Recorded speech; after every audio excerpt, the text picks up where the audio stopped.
Balatro is a game that is so addictive it's actually scary. This game is basically the Gen Z equivalent to those videos where there's rows of old people at the slot machines touching the screen.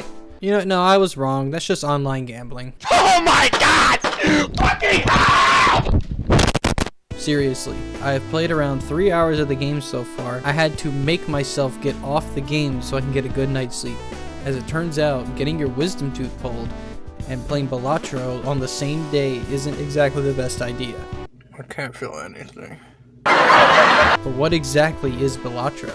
According to the Steam page, it is a poker roguelike deck builder game, but I really see it as the real man's version of Luigi's Poker from every Mario DS game in existence.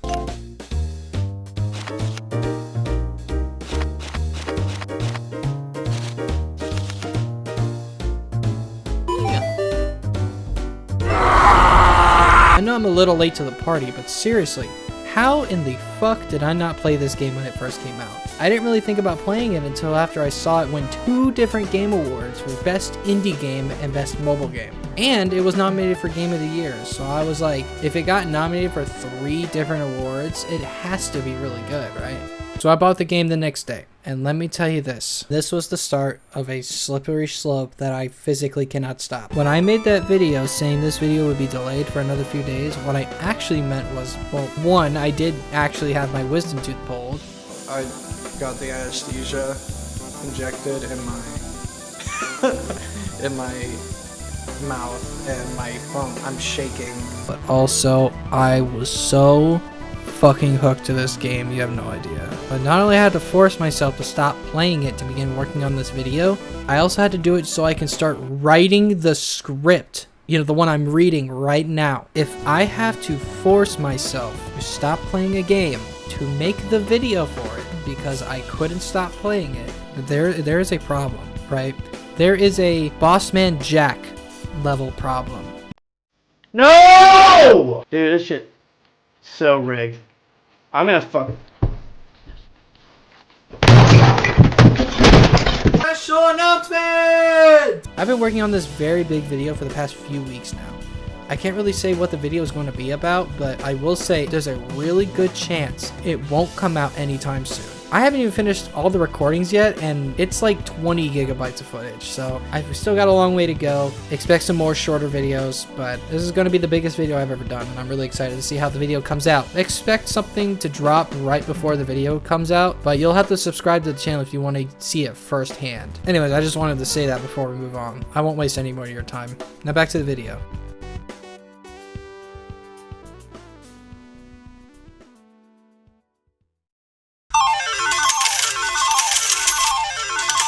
The game is actually very simple. The goal of the game is to defeat the 3 blinds to up the ante 8 times to win the game. You have the small blind, big blind, and the boss blind. The boss blind contains a debuff modifier that will either kill your run or make you really think outside the box in order to get the amount of chips required to win the level. In order to defeat these blinds, you will have to earn the required amount of chips in around 4 turns. I say around 4 because there are jokers that will give you more turns or take them away over time. Speaking of jokers are cards that give you buffs that make the end game actually, you know, beatable, and there are 150 of them. There are so many jokers. If I were to explain what each and every joker does, this video would probably be over an hour long. Some of them are pretty self-explanatory, like adding mults when certain number cards are played in your hand, and some are a little complicated and the description can be pretty misleading, like thinking Quantum Break is a good game. There.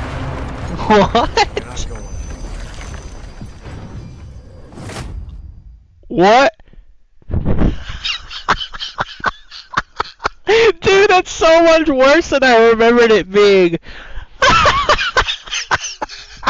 At the end of every round, you will go to the shop to purchase jokers and extra cards to add to your deck, or even vouchers, which are permanent buffs that will be applied to you for the rest of the run. You can also purchase planet cards, which level up a poker hand so that when you play them in the next round, they give you more chips when you play them. And there's also tarot cards that allow you to do random things. And also there's spectral cards, which, to make things simple, tarot cards and spectral cards are they just do stuff that change up your hand, or they add cards, or they destroy 2 cards to give you 2 really good cards, so it's kind of like a balancing act. Whenever I play games in my spare time, I usually try to listen to music in the background, especially games where you need to pay attention to what you're doing in the moment. I have ADHD, and sometimes it's really hard to pay attention to what I'm doing. I get sidetracked over the smallest things, and if it's for long enough, I completely forget what I'm doing at that moment in time. But for some reason, I don't feel the need to do that when I'm listening to the main theme of the game's soundtrack. As I am recording this script, I'm listening to a jazz fusion cover of the game's main theme, which is currently playing right now in this video. The soundtrack is actually really short. It only consists of the same song, but in 5 different variations, and they only play depending on what you're doing. There's some that play when you're accessing the shop, there's one that just plays normally when you're playing,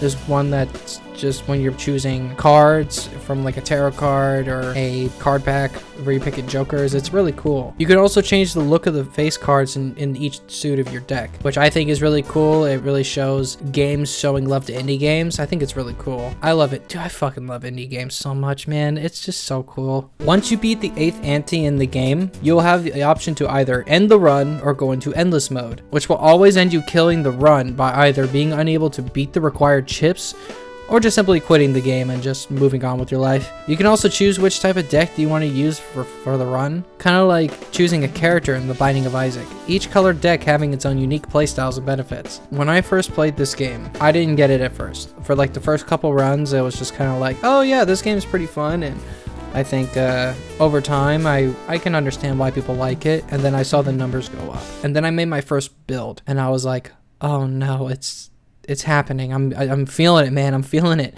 And then I played more and more and more and more until I stood up to like 2 o'clock in the fucking morning playing Balatro, and I'm just like, I need to go to bed. I know I briefly mentioned this in the intro, but this game it's addictive, man. Like, I feel uncomfortable making this video because I'm explaining how the game works, but if you decide to play it, you might just not stop, and that's really scary to me. If think about it, it's really simple. It's not that hard to grasp in some terms of the game and mechanics. You just draw cards. I mean, that's just as simple as that. You draw cards, you play cards, you win chips over and over again, but you just keep drawing the cards, you get more cards, you open the packs, it's more cards. It's just the cards, man. Look, I literally just can't stop playing it. It's genuinely a problem, and I think I need some sort of professional help or some sort of therapy to get myself away from this. It's like gambling, man. It's a cards game. I just can't stop drawing the cards. You win, you draw a card. You lose, you draw cards. There's just so many cards. I can't stop it. I just can't control myself. Please, please, please, please, please, just make it stop.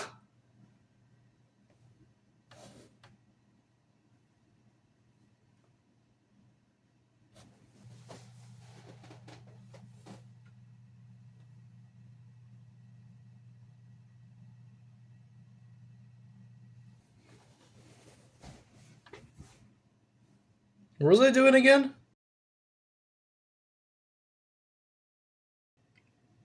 What the hell?